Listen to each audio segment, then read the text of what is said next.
Hartlik goeiemôre, mag die Here u baie ryklik seën en sy wonderlike doel in die hart en lewe ook so bereik. Nou liewe vriende, wanneer reën skaars is en water min is veral in sekere dele in ons land, dan is dit 'n besondere genade wanneer daar reën val en dit word ook so gesien en gewaardeer ook.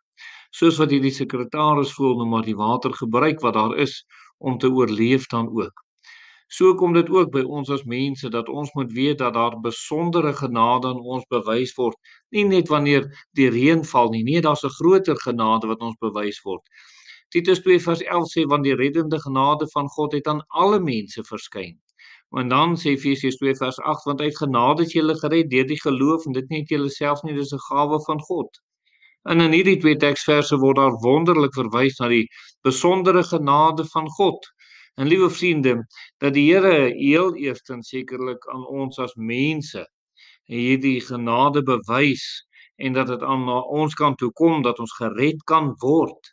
Dit is nie nodig vir enige iemand om hel toe te gaan of enige iemand om vir ewig in die hel te spandeer nie. Daar is besondere genade van die Here dat 'n mens gered kan word. En die Here wil dit vir iemand kom gee. Genade is nie iets wat ons kan koop nie, liewe vriende. Dit is doeteenvoudig wat God in sy liefde kom gee. 1 Korintiërs 1 vers 4 sê: Ek dank my God altyd oor julle vir die genade van God wat aan julle in Christus Jesus gegee is. Want Johannes 1 vers 17 sê want die wet is deur Moses gegee en die genade en die waarheid het deur Jesus Christus gekom. Liewe vriende, hierdie genade is aan ons gegee deur die Here Jesus Christus. As iemand Jesus verwerp, verwerp hy die genade van God. En dis op die ou einde van die dag die rede waarom mense hel toe sal gaan omdat hulle Jesus verwerp het as verlosser en hom nie wou vertrou het om hulle sonde te vergewe en hulle te reinig nie.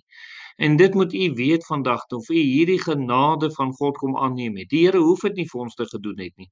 Hy hoef nie vir ons 'n geleentheid te gee om hemel te gaan nie, maar aan sy wonderlike genade het hy dit tog kom doen. Maar nie net die Here Jesus nie, in Johannes 16 vers 8 lees ons en as hy kom sal hy die wêreld oortuig van sonde en van geregtigheid en van oordeel. En dit is die Heilige Gees, liewe vriende, getuig ook in die hart van ons as mense, ons as sondaars van Jesus, die enigste een wat kan red. Hy wys ons daarop dat ons sekerlik die Here Jesus se verzoening moet kom aanneem, dat ons dit nodig het want ons is verlore. En dis genade van God dat hy dit doen, dat hy ons oë tog open, ons hart open om dit te kan verstaan en aan te gryp en aan te neem dan ook. In Lukas 13 vers 24 staan daar stry hard om in te gaan deur die nou poort want baie sê ek vir julle sal probeer om in te gaan en sal nie in staat wees nie. In Matteus 7 vers 21 staan daar nie elkeen wat vir my sê Here Here sal ingaan in die koninkryk van die hemele nie, maar hy wat die wil doen van my Vader wat in die hemele is. U sien in hierdie twee teksverse word daar baie duidelik vir ons gesê dat ons as mens kan nie op ons eie gered word soos ons wil nie. Maar ons moet gered word soos God bepaal het dat ons gered moet word. En daarom moet ons by daardie plek ingaan en daar's min wat ingaan, liewe vriende, min. Want hulle is nie bereid om met hulle sonde te breek en te bely en te laat staan nie. Hulle is nie bereid om die algehele genade van God aan te gryp en aan te neem nie. Hulle wil net 'n gedeelte hê om dan nog 'n bietjie aan te kan gaan in sonde en nie algehele genade om vrygemaak te word nie. 1 Timoteus 2 vers 4 sê: Wat wil hê dat alle mense gered word en tot die kennis van die waarheid kom. Is hier nie 'n besondere openbaring van die genade van God, dat God wil hê, weet jy, dit is genade, dat God wil hê, dat alle mense gered word. Ook u, maak nie saak hoe ver u in sonde is nie, maak nie saak hoe ver u weg van die Here af is nie, die Here wil u red, en dat u tot die kennis van die waarheid sal kom. Die Here sal dit na u kant toe bring, en dat u 'n besluit kan neem, wil u die Here Jesus aanneem, of wil u nie? In 2 Korintiërs 5 vers 18 staan daar, en dit alles is uit God wat ons met homself versoen het, deur Jesus Christus en ons die bediening van die versoening gegee het. En liewe vriende, al hierdie dinge is uit God uit, deur die Here Jesus Christus en nou hierdie wonderlike saak, die bediening van die versoening gegee het.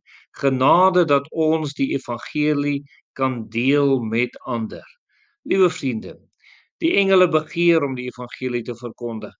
En tog kom sê die Here, hulle wat gered geword het, Hulle wat kinders van die Here is, het hierdie wonderlike voorreg om die evangelie met ander te kan deel en dat ander ook gered kan word en by die Here kan uitkom. Liewe vriende, het u gebruik gemaak van God se genade tot en met nou? Kom ons bid. Ons dierbare Here, ons bid vir hulle wat nog nie u genade gebruik gemaak het nie en dit vandag sal doen sodat u verheerlik sal word. Amen.